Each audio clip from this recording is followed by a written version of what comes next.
જય શ્રી કૃષ્ણ મિત્રો, આજે આપણે બનાવીશું ચોમાસા સ્પેશિયલ મુખવાસ. ચોમાસામાં બધાને ફાસ્ટ ફૂડ ખાવાની ઈચ્છા થાય અને પાચન તંત્ર પણ નબળું હોય, તો આજે આપણે તેવો મુખવાસ બનાવીશું. તો આપણે સૌપ્રથમ બધી વસ્તુ લઈ લીધી છે અને મેં 2 ટુકડા આદુનું ઝીણું છીણ કરી લીધું છે, જે આપણે ચીઝનું છીણ આવે તેનાથી. અને તેમાં 3 થી 4 લીંબુનો રસ કાઢી લીધો છે અને 2 ચમચી સંચળ એડ કરી દીધું છે અને થોડું એવું પાણી પણ એડ કરી દીધું છે. અને હવે આપણે તેમાં હળદર એડ કરીશું, તો 1/2 ટીસ્પૂન જેટલી હળદર પણ એડ કરી દઈશું. અને આપણું મિશ્રણ જે છે એ તૈયાર છે.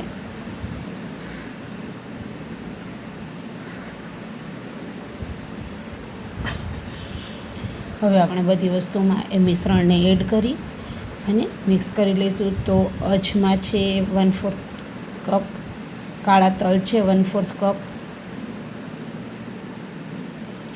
એવી જ રીતે સફેદ તલ છે, સુવાદાણા છે, અળસી છે અને વરિયાળી છે. આપણે બધામાં એ મિશ્રણ મિક્સ કરી દઈશું એટલે બધો મસાલો સરસ પલળી જાય. અળસી, સફેદ તલ, વરિયાળી, સુવાદાણા, કાળા તલ અને અજમા. હવે બધાને આપણે 4 થી 5 કલાક માટે સુકાવા દીધું હતું. બધું સરસ સુકાઈ ગયું છે. તો હવે આપણે તેને શેકી લઈશું. વરિયાળી સરસ શેકાઈ ગઈ છે અને આપણે તેમાં કોપરાનું ખમણ પણ એડ કરીશું. તો 1 કપ મેં કોપરાનું ખમણ જાડું લઈ લીધું છે, તે સાથે જ એડ કરી દઈશું તો સરસ ગરમ થઈ જશે.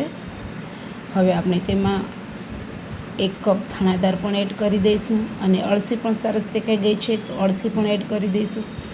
એવી જ રીતે આપણે સુવાદાણાને પણ શેકી લઈશું. અને હવે આપણે સફેદ તલ શેકી લઈશું. સફેદ તલ અને કાળા તલ સાથે શેકી લઈએ તો ચાલે, કારણ કે બંને સરખા જ હોય છે. અને તલ 50-60% શેકાઈ ગયા એટલે આપણે તેમાં અજમા એડ કરી દીધા છે. અજમા 2 ચમચી જ લીધા છે. તો અને હવે બધું સરસ શેકાઈ ગયું છે, તો આપણે બધું મિક્સ કરી દઈશું. તેની સાથે જ આપણે ટોપરાનું ખમણ અને ધાણાદાળ એડ કરી દીધા હતા કે તે પણ સરસ ગરમ થઈ જાય. તો તૈયાર છે ગરમા ગરમ હેલ્ધી એન્ડ ટેસ્ટી મુખવાસ. આપણે તેને રૂમ ટેમ્પરેચર પણ આવવા દઈશું. આ મુખવાસ તમે એકવાર જરૂરથી ટ્રાય કરજો અને ચોમાસામાં તો સ્વાસ્થ્ય માટે બેસ્ટ છે. અને હવે આપણે તેને બોટલમાં ભરી લઈશું અને તૈયાર છે આપણો મુખવાસ, એકદમ ટેસ્ટી.